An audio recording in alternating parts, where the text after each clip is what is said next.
Bright Tuty. Every student matters. So we have already looked at two different cultures which was dominant in America. First is the small subsistence economy, which included Arawaks and other small cultures, and then we came to the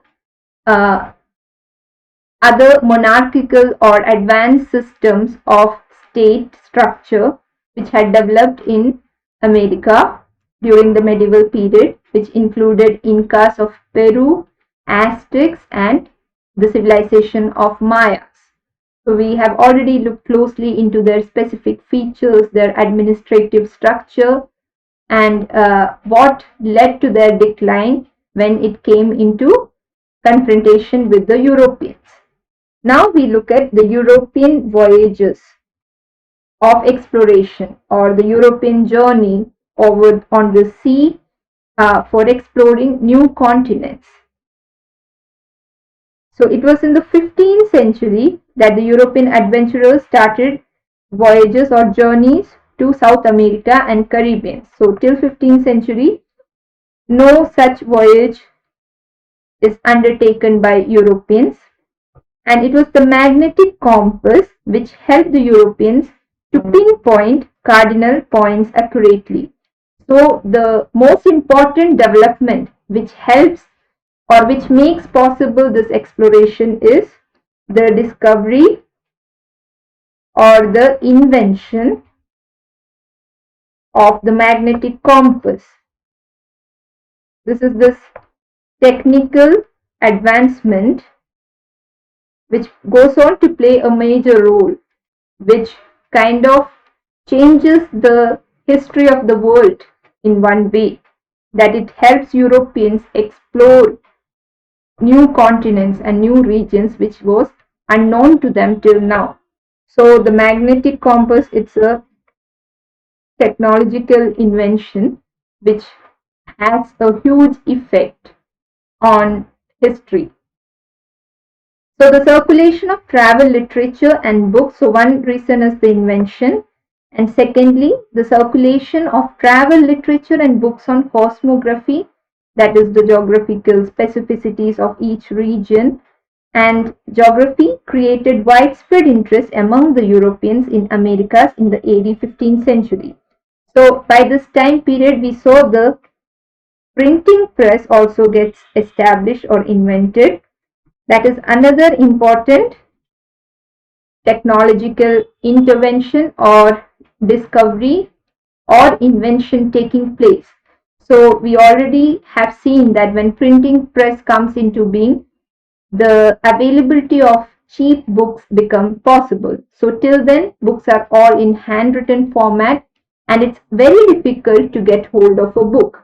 But once the printing press comes, bulk of books are printed simultaneously with the use of this machine, and as a result the price of the manuscripts or books go down, and it becomes possible for common people to acquire these books and read it. So as a result, the circulation of travel literature and books on geography and cosmography increases an interest among Europeans in the Americas. So from these books they get to know more about the geographical regions which until then was unknown to them. So we already saw that it's Spain and Portugal who take the initiatives in exploring new places, and the Spanish and Portuguese rulers were receptive to the idea of funding maritime voyages to discover new lands. It was the result of the combination of three motives, which was economic, religious, and political. So the rulers of these two states, that is Spain and Portugal, take initiatives in funding or giving financial support to such journeys to unknown places. And the reason for them giving such financial support was economic, religious, and political. So now we look closely at the reasons of those or the motives.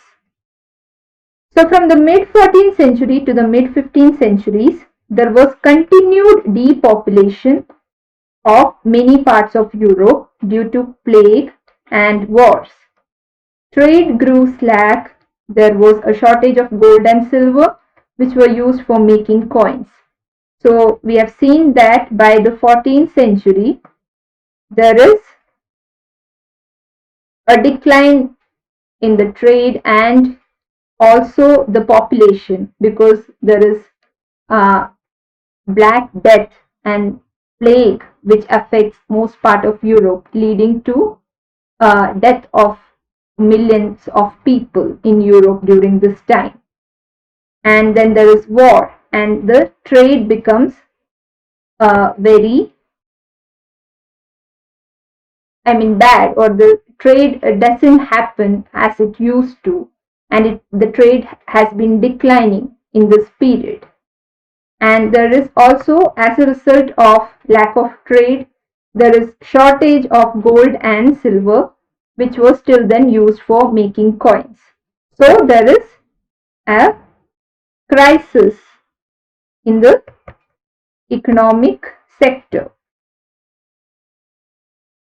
This is the first important development which is happening in the 14th century, that there is a shift or a crisis which is happening in the economy. And this can also be the factors leading to the voyages. So the question as in, what are the factors leading to exploration of new continents during the 15th century? So this is also the answer to this question which we are now looking at. So this crisis in economy, or the economic crisis, becomes the first and foremost reason for this exploration. And in the 14th century, long distance trade also suffered, and the situation became more difficult when the Turks conquered Constantinople in AD 1453. The Italian businessmen did business with the Turks but had to pay higher taxes on trade. So the conquest of, again, lack of trade activities, which already comes under the economic crisis, becomes all the more severe, because the Constantinople has now been conquered by Turks, which was under the Byzantine Empire. That's the Eastern Roman Empire, gets conquered by Turk, and the business or the trade activities now become difficult, because the Europeans are now supposed to pay very high taxes to the Turks by this time. And the second reason is, the devoted Christian Europeans were ready to undertake voyages to distant places to convert more and more people to Christianity. So next is the religious factor. We saw the economic crisis or the economic factor, and the religious factor, which becomes a reason for the exploration, is that both the Spain and Portugal were Christian countries, and they were interested in spreading their religion, or converting more people into Christianity. So they felt that if they're able to explore new places, in that way they can bring more people into their religious fold. And the third reason is, crusades or the religious wars increased Europe's trade with Asia, and it was thought that trade could be followed by political control, with the European countries establishing colonies in regions of the world with warmer climate. So in such a situation, when trade in Europe was declining, they felt that Asian countries will be a good place for them to continue their trade activities, and if they were able to have political control over this region, it was possible that they could make more profit. So this is the political factor which is making them think about exploring new places. So we see a combination of economic, religious, and political factors playing a major role in giving an incentive, or it becomes an important factor which leads to exploration and colonization of new continents.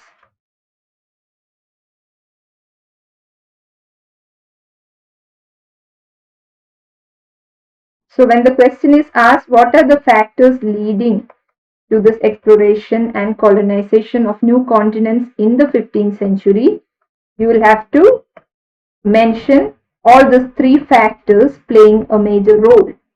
So Portugal, which had developed fishing and sailing skills, took the lead in sending voyages to distant lands. So it was Portugal who took the first step because they had improved sailing skills and fishing skills. And in AD 1415, Prince Henry of Portugal organized the coasting of West Africa and attacked Ceuta. So the coast of West Africa was attacked by Prince Henry of Portugal in 1415. And after that, more expeditions were organized, and the Portuguese established a trading center in Cape Bojador in Africa. So the first place they made expeditions to was Africa, and we see a trading center is established in the Cape Bojador in Africa by the Portuguese. And at this time, a lot of Africans were captured and enslaved, that is, made into slaves for doing forced labor. And then in Spain, economic causes encouraged individuals to set out voyages in the ocean. So we already saw the crisis which Europe was going through in the 14th century, which encouraged many of the individuals to take these expeditions to unknown places. And the Spanish rulers gave rewards to the leaders of expeditions in the form of titles and the rights to govern the conquered territories. So we also see that the Spanish rulers rewarded whoever was leading the expedition. So an encouragement of these adventurers or who is leading the expedition is also undertaken by the Spanish ruler. And they were also given the right to govern these conquered territories in the name of the Spanish rulers. But the rights of sovereignty over them were to remain with Spanish emperors. So although these conquerors were given the right to establish their rule, but the final authority and the power laid with the Emperor of Spain. So now we see the Europeans cross the Atlantic. So it was in the last decades of the 15th century that the Portuguese started looking for new trade routes and colonies overseas. We already saw they established certain colonies in Africa, but towards the end of 15th century they start searching for new trade routes. And in 1492, that is by the end of the 15th century, Christopher Columbus, who lived between 1456 and 1506, who sought adventure and glory, submitted his plan of discovering a route to the east by sailing westward to the Portuguese crown, but it was turned down. So the Columbus, who was interested in exploring or discovering new territories, went to the Portuguese crown or the king of Portuguese, asking for the permission and financial support so that he could undertake a journey towards East Indies and discover new places. But unfortunately his request was denied or was not entertained by the Portuguese king. But luckily, the Spanish authorities sanctioned Columbus' modest expedition that set sail from port of Palos on 3rd August 1492. But however, Columbus could convince the Spanish authority that this expedition can be taken over, and the Spanish king gave him financial support to take up this expedition. And the expedition started in the year 1492 from the port of Palos. But as the story, well-known story is, Columbus did not reach Asia, but rather found a new world, the Americas. So instead, unlike what his plan was, that to reach East Indies, he reaches the continent of Americas by accident, and he reached the island of Gonoband in the Bahamas. That's where he reaches. And his party was welcomed by Arawaks. So we already saw this indigenous cultural people, Arawaks, who were happy to share their food and provisions with them. Their generosity made a deep impression on Columbus. So Columbus first comes in contact with the Arawak people, who were very peace-loving and uh, generous people, and these people extended all kinds of help to Columbus, who was surprised to see such kind of generosity from their side. And Columbus planted a Spanish flag in Bonoband, which he renamed San Salvador. So as soon as he reached this place, what he did was he renamed this place San Salvador. And without consulting the local people, he declared himself viceroy. So, as a return to this generous treatment by Arawaks, what Columbus did was to colonize this place by renaming it and declaring himself the viceroy of that place. And he enlisted the cooperation of local people in pressing forward to the larger islands of Gubanskan, which is in Cuba. And initially he thought it was Japan, because his perception was he was in some part in the Asian continent. And Quisqueya, now known as Haiti and Dominican Republic. So he wanted this support of the common people to expand his territory towards these other islands too. And before Columbus' expedition could go further, it was overtaken by accidents and had to face the hostility of fierce Carib tribes.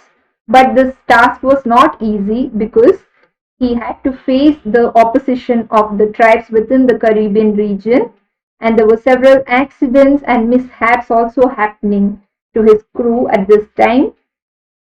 And ultimately, Columbus started his return voyage, which proved more difficult as the ships were moth-eaten and crew tired and homesick. So now, when all these failures were happening, Columbus was forced to leave this place and go back. But then that also was a difficult task. And he undertook 3 more voyages in which Columbus completed his exploration. But after going back, he again undertook almost 3 more voyages and completed his explorations in Bahamas, the Great Antilles, and the South American mainland and its coast. So he continued it for a long time and expanded these islands which he had kind of discovered. And subsequent voyages revealed that it was not the Indies that the Spaniards had found, but the continents of Americas. So only later that Columbus and his team realized it was not the Indies, East Indies, as per what they thought that they had discovered, but it was a new continent or a new world, which was the Americas. And Columbus' achievement was that he discovered the boundaries which seemed like infinite seas, and that one could sail to the other side of the globe. So the chief achievements, although it was an accident, we could still see that the chief achievement of Columbus was he discovered the boundaries which seemed like infinite seas, and that one could sail to the other side of the globe. So the other side of the globe, which was unknown to the world till then, came into light with the efforts which Columbus had made. And the 2 continents were named after Amerigo Vespucci. So this is the person whose name is being given to the continent of America, who was a geographer from Florence, who realized how large they might be and described them as New World. So the American continent is named after Amerigo Vespucci because he was the first one to realize how big this continent could be, and he called it the New World. And the name America was first used by a German publisher in 1507. So it is few years after the discovery of America by Columbus in 1492 that an German publisher uses the term America for the first time in the year 1507. The Spanish Empire in America and the history of displacement. So Spanish expansion was based on a display of military strength with the use of gunpowder and horses. So when Spaniards or the people of Spain conquered the unknown areas of Americas, they did it with the display of military strength, that is, with the military and also the advanced technological developments they had acquired during this time, that is, the gunpowder and the horses. So these things were not available to the natives of America. The local people were compelled either to pay tribute or to work in gold and silver mines.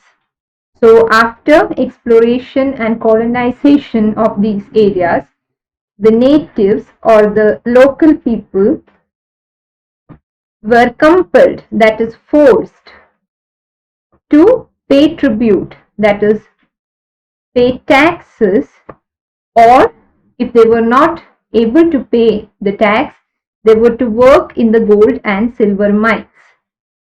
And the initial discovery was typically followed by establishing a small settlement, peopled by a few Spaniards who supervised the labor of the local inhabitants. So after the first step of discovery, a small settlement was established in these places, and the Spaniards settled over here to overlook or to supervise the work of the local inhabitants. That is to make sure that these people were working hard. And local chieftains were enlisted to explore new lands. So, and those people who settled in these small settlements were given the responsibility to explore new lands and hopefully more sources of gold. So they were supposed to find out new places which could give them more gold. And the greed for gold led to violent incidents provoking local resistance. And this greed for gold which the Europeans had led to a lot of local resistance, because initially the indigenous people gave them support, but very soon they realized that these people, these European explorers, just had their profit in mind. So by then the local people started showing their discontent and resistance to the Europeans. Spanish often tested their swords on the naked flesh of the Arvaks. So see how cruel the explorers or the European colonizers were. It is said that they tested their swords. So violent measures were taken up by the explorers. So the violence was up to this level that it is said they tested their swords on the naked flesh of Arvaks or the poor Arvak people. To military repression and forced labor was added the ravages of disease.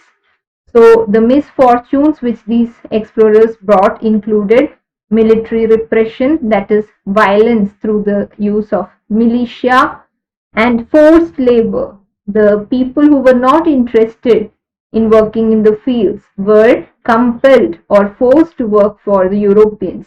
And the other most destructive thing which was brought about was ravages of diseases.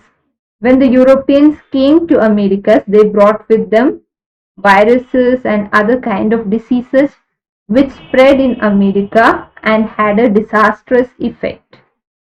So the disease of the old world, that is the Europe, particularly smallpox, wreaked havoc on the Arawaks, whose lack of immunity resulted in large-scale deaths. So when the Europeans came from the old world to the new world, that is America, they brought with them diseases like smallpox, and the people of America were not immune to these kind of diseases because they had never encountered such virus ever in their life.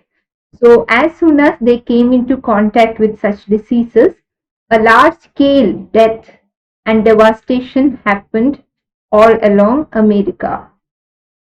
And the local people imagined these diseases were caused by invisible bullets which Spaniards attacked them. So the local people or the indigenous people were unaware of this particular disease like smallpox. So they thought it is something like an invisible bullet which the Spaniards were using against them. And the extinction of Arawaks and all traces of their way of life is a silent reminder of their tragic encounter with the Spaniards. So this confrontation between Arawaks and Spaniards can no doubtedly be termed a tragedy because it led to the extinction or the complete erasure of Arawaks from this continent. The people who belonged to this culture completely disappeared from the America after this confrontation with the Europeans took place. And after the expedition of Columbus, within half a century, the Spaniards had explored and laid claim to a vast area of the hemisphere without anyone challenging them.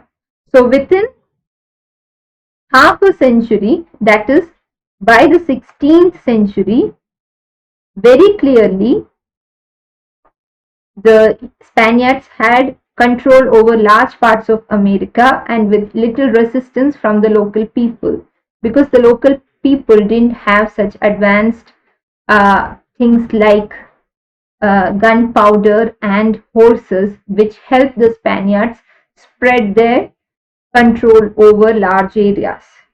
And before the Spanish had conquered lands of great empires of this region, it was the work of two adventurers, Hernan Cortes and Francisco. So the great adventurers of the Spanish group was Cortes, Hernan Cortes and Francisco, and they had received the financial support of the members of the landed gentry in Spain, officials of municipal councils, and noblemen. And these adventurers received financial help from nobility of Spain and the municipal councils people so that they could come over here and expand their area of control. So there is a question here. Give a brief account of the Spanish Empire in South America. So you'll have to start with how they expanded their control over America with the use of military strength, gunpowder and horses. How it turned out to be very crucial for the expansion of Spanish people or Spaniards in America, and how they compelled the native people to work on gold and silver mines, and how the small settlements were established, which was then given the task of looking after whether the local people were really working hard on it, and they used violence. That's why it was said that the sword was tested on the naked flesh of Arawaks. And the most disastrous thing was spread of diseases like smallpox, which finally led to the tragic extinction of Arawaks from the American continent. So these are the points which you will have to refer to. So Cortes now marched to Tenochtitlan. So we have already referred to this name. It was the capital city of the Aztecs, the indigenous people who were called Aztecs, had established their capital city in the place called Tenochtitlan, and Scots had marched towards the city by 1519. And the invading Spaniards were amazed to see this large city with a population of 100,000, which was 5 times more than the population of Spanish capital Madrid. So when Cortes, the adventurer and the chief of the Spaniards, reached the city, they were amazed to see how big this city of Tenochtitlan was. And Cortes was cordially received by Montezuma. The Aztecs led the Spaniards into the heart of the city, where Emperor showered them with gifts. So unlike what the Spaniards expected, the Aztecs were very friendly people and very generous, and they treated courts with great generosity. And the Emperor of Aztecs showered a lot of gifts and other expensive things on courts. And Scots people were apprehensive, having heard of the massacre of Tlaxcalans. But although the emperor of Aztecs was very happy to receive Scots, the people of Tenochtitlan were scared of this Spanish people because they had heard of the violence which the Spanish people were conducting in different places. So an Aztec account described the situation this way. So one of the accounts of the Aztec described this particular situation or recorded the situation in this way, that terror dominated everyone, as if all the world were being disemboweled. People fell into a fearful slumber. So the common people in the Aztec Empire were terrified. They were scared as of what is going to happen to them. And the fears of Aztecs proved to be true. And whatever they were scared of came to be true, because without any reason, Scots placed the Aztec emperor under house arrest and attempted to rule in his name. So similar to what the Spaniards did in other places of America, even in Tenochtitlan, the people were scared of the Spaniards, and very soon Scots arrested or kept the emperor in house arrest and started ruling as the chief of this place. And in an attempt to formalize the emperor's submission to Spain, Scots put up Christian images in Aztec temple. See, there was complete disregard for the religion of the Aztec, because Scots by then put on Christian images in their temples too, to make sure that the emperor of Aztec submitted to him or accepted his defeat. And being helpless, Montezuma suggested a compromise. So this was the emperor of Aztec. Montezuma suggested a compromise and installed both Aztec and Christian images in the temple. So as per the compromise which was suggested by the emperor, he said, okay, let's have the Christian images, but don't remove the Aztec image. This was what the compromise he was trying to reach. At this point, Cortes had to hurry back to Cuba, leaving his deputy in charge there. And the cruelties perpetrated by the Spaniards and the unending demand for gold led to a general uprising against them. So by this time, there was a general uprising or a popular revolt against the Spaniards because of all the cruelty and violence they were instilling or they were subjecting the people to. And Alvarado ordered a massacre of Aztecs during their spring festival of Huitzilopochtli. So during the spring festival of Aztecs, another adventurer and explorer, Alvarado, ordered a mass killing, that is massacre, of the innocent Aztec people. And Cortes returned on 25th June 1520, and he found a full-blown crisis in his hand. The Spaniards were faced with acute shortage of foodstuffs and drinking water. Cortes had no option but to retreat. So by the sixth time, the crisis was so much that when Cortes returned, he found that there was scarcity of food, there was nothing left here.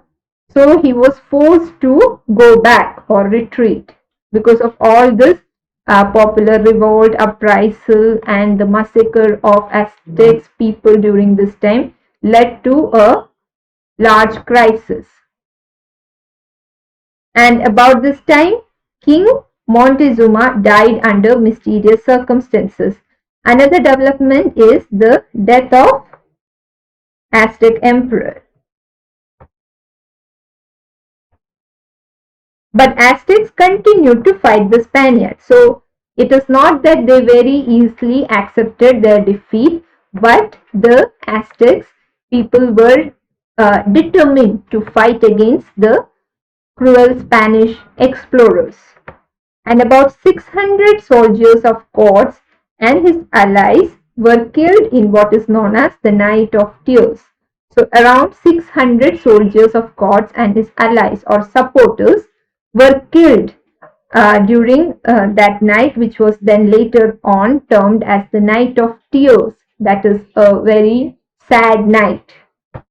And Cortes had to retreat to Laxclan to plan his strategy. So now Cortes understood that it was not easy as what he had thought, but he had to think about a plan or a strategy against the newly elected Aztec king Cuauhtémoc. So after the death of Montezuma, another king came into the throne who was so after the death of Montezuma, another king who came to the throne was Cuauhtémoc, and now it was Cortes' responsibility to think of a strategy to deal with this new king and to remove him from power. So around this time, Aztecs were dying from the dreadful disease of smallpox. Again, the villain comes as a disease, which is smallpox, similar to what had happened to Arawaks, who were also affected by the same disease. Here again, the disease which was brought from the old world, that is smallpox, becomes the major villain here too. Cortes, with only 180 soldiers and 30 horses, moved to Tenochtitlan when the Aztecs were preparing for their final stand. Aztecs could foresee that their end was near. The Aztec emperor chose to give up his life. So because of this kind of death and everything happening to the disease and the war, Aztec people somehow lost their morale. They felt that now it was useless to do anything. Their end was nearing. So they lost their confidence and they somehow accepted defeat. And very soon the new emperor who had come into throne gave up his life. And there a tragic end of all this came. And the Spaniards took 2 years to conquer Mexico. So another place they are taking over is Mexico. And Cortes was appointed the Captain General of New Spain in America by King Charles V, the King of Spain. And honors were bestowed upon him by the crown. So as a result of all these developments and the great defeat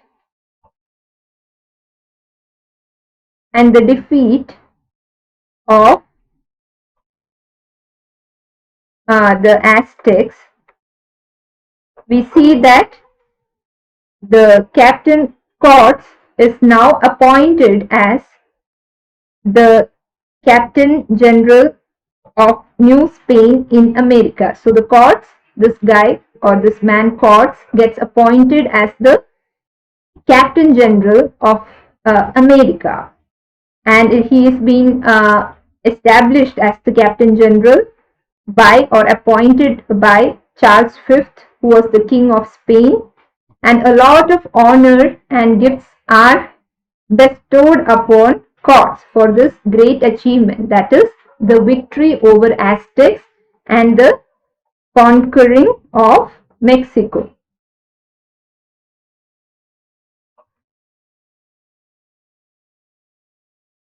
And from Mexico, Spaniards extended their rule over Guatemala, Nicaragua, and Honduras. So, to all these areas, they one by one expand or extend their rule. Starting from Mexico, the Spaniards extend their rule to other geographical areas and bring all these places under the control of Spain. Now we look at the other person who is responsible for the conquest of the Incas and how they carry out the task of search for gold, enslavement, raids, and extermination. So Pizarro, like Potts, was another explorer or a conqueror who joined the Spanish army and found his way to the Caribbean islands.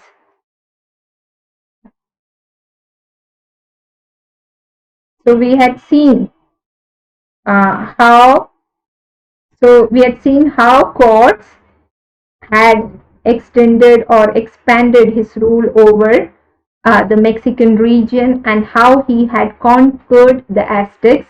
Similarly, Pizarro, another adventurer, had joined the Spanish army and had found his way to the Caribbean islands in 1502. So, in the beginning of the 16th century, Pizarro reaches the Caribbean island and he made various attempts to reach it from Pacific. So through the Pacific Ocean he had tried to reach the Caribbeans, and on one of his journeys back to Spain he was able to meet the Spanish king and showed him beautiful gold jars of Inca workmanship. So Pizarro was able to meet the Spanish king in one of his journeys back to Spain, and he showed him the beautiful gold jars which the Incas workmen used to make. And the king's greed for gold arose, and he promised Pizarro the governorship of Inca lands if he succeeded in occupying it. But Pizarro again failed this time. So Pizarro was given the task of conquering the kingdom of Incas, so that the king promised that if you conquer this kingdom, you will be given the governorship or the right to rule over this people.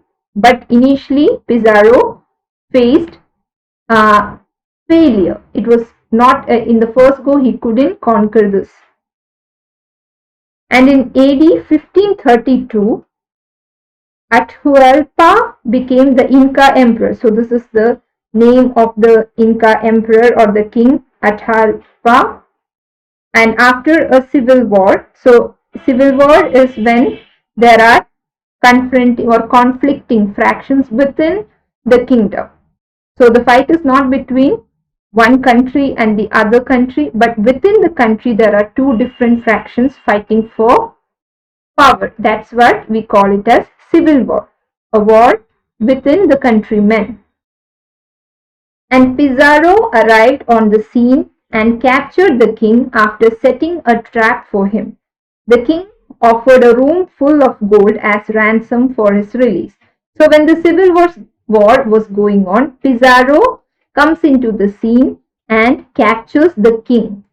And then for him to get released, the king of Incas give him a large amount of gold as ransom so that he could be released.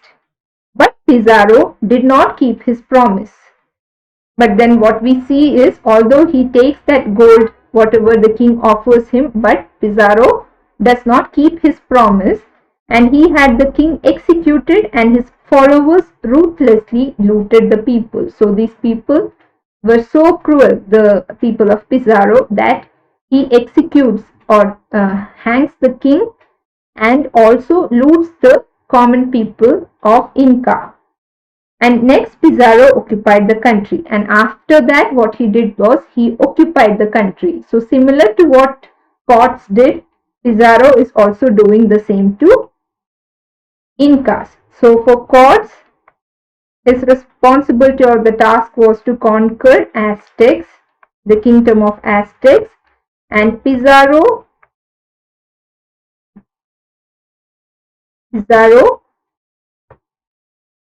conquered the kingdom of Inca. And the atrocities committed by the conquerors provoked the people to rise in revolt in AD 1534. So similar to the people of Aztecs, people of Inca also showed their resistance and rose in revolt by 1534. And the rising continued for 2 years. So the conflict continued for 2 years, and during this period, thousands died in war and due to epidemic. So here again, there is a lot of destruction and disaster due to same the epidemic spread due to smallpox and also war. And during the next 5 years, Spaniards located vast silver mines in Potosi, that is in modern Bolivia. So by then Spaniards had occupied these kingdoms of Inca and established their rule and had located almost like vast silver mines around the region of modern Bolivia. So like Pizarro and Incas and the Cortes and Aztecs, we have Cabral and Brazil. So the Portuguese occupation of Brazil occurred by accident. So this occupation of Brazil by here, it's not the Spaniards but the Portuguese who is occupying the region of Brazil, and it was an accident. It was not a planned act, but somehow as an accident it takes place. And in 1500, a grand procession of ships set out from Portugal for India, headed by Pedro Alves Cabral.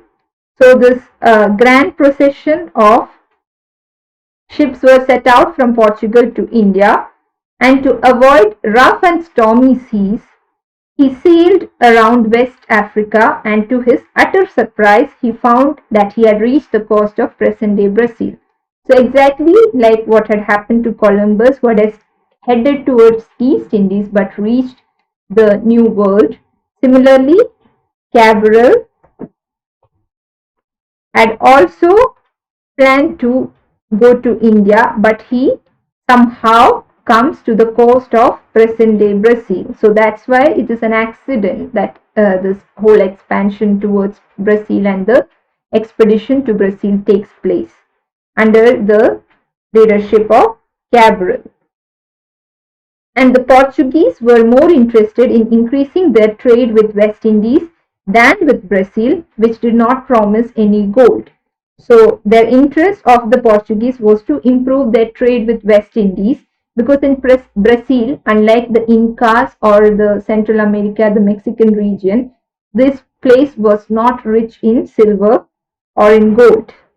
But they were attracted by Brazil wood tree. So, but another attraction was the Brazil wood tree, which produced beautiful red dye, and the use of this tree was it produced beautiful red dye which had a lot of demand.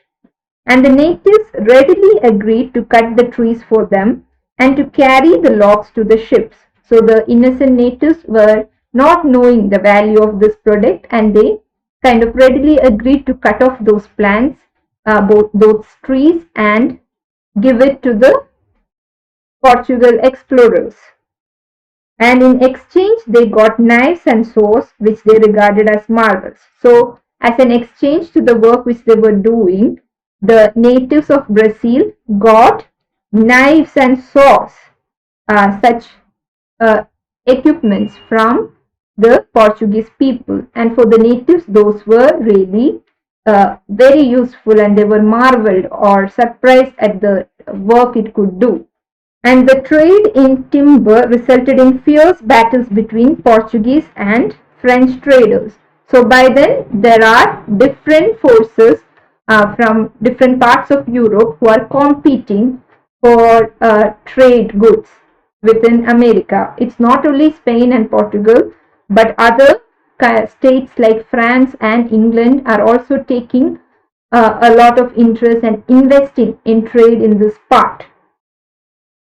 And ultimately, the Portuguese won because they were determined to settle in Brazil and colonize the coast. And French was defeated by Portuguese because the Portuguese settled in Brazil and decided to colonize or establish their control on this coast. And in AD 1534, the King of Portugal divided the coast of Brazil into 14 hereditary captaincies. So the coast of Brazil was divided among 14 captains, and the King of Portugal gave these captains the right to rule on his behalf. And Portuguese who wanted to settle there were given land ownership rights and right to make the local people their slaves. See, this is how colonialism happens. These people go to discover an unknown land, and without any kind of permission or without regarding the common people, they establish their rule over the native people with the use of violence. So that's the kind of injustice and cruelties which is carried out to colonize a place and make the native people over there slaves who could then produce goods to make profit for the colonizer or to increase the profit of the colonizer. And in AD 1540s, the Portuguese set up sugarcane plantations and built factories to produce sugar. So another thing, along with the timber or the wood trade, they also established sugarcane plantations over this Brazilian coast and also established factories where they could produce sugar at a large amount. And the sugar was sold in Europe. Portuguese depended on the natives to work in hot and humid climate in the sugar mills. So the cheap labor was provided by the natives of Brazil. And when the natives refused to work in such conditions, the mill owners resorted to kidnap them and to make them work as slaves. So when the natives said that it is not justice, they are not ready to work in such bad conditions, such harsh climatic conditions, they were kidnapped and forced to work as slaves in these sugar plantations.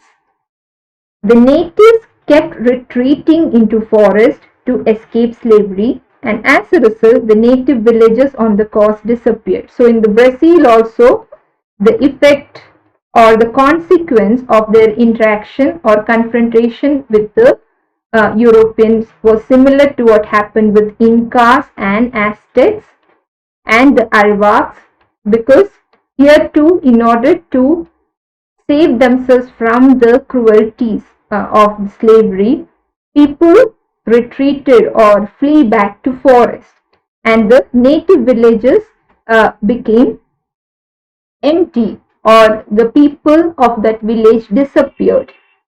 And instead there were large, well laid out European towns, and in the place of native village, now the Europeans who had settled down in these places established their towns there. And the plantation owners now turned to West Africa to bring slaves. So now when native slaves were very less or short in supply, the plantation owners, that is the European plantation owners, turned to West Africa for bringing slaves from there. And in 1549, a formal government of Brazil was established under Portuguese king with the capital in Bahia, that is Salvador. And from this time, the Jesuits started coming to Brazil. So by 1549, the settlements of the Europeans have flourished, and the government of Brazil gets established here with the Portuguese king at its head, and Jesuits who were missionaries, that is Christian missionaries, also start coming to the Brazilian coast by this time. And they were disliked by Europeans, as in the Jesuits were disliked by the Europeans because They did not like their interaction with the natives and also for their criticism of slavery. The Jesuits went to the villages to spread Christianity among natives. So, although the Jesuits were also Europeans, the other European explorers and chieftains did not like Jesuits because the Jesuit missionaries interacted very closely with the native village people and tried to have conversations with them, and they also, most importantly, rejected or criticized slavery because the Jesuit missionaries felt that it was cruel and it is something which is denying the individual the right to freedom and right to equality. So they felt that every man had the right to be free and slavery denied them that right. So because of these reasons, the other Europeans disliked the Jesuits and their presence in these parts.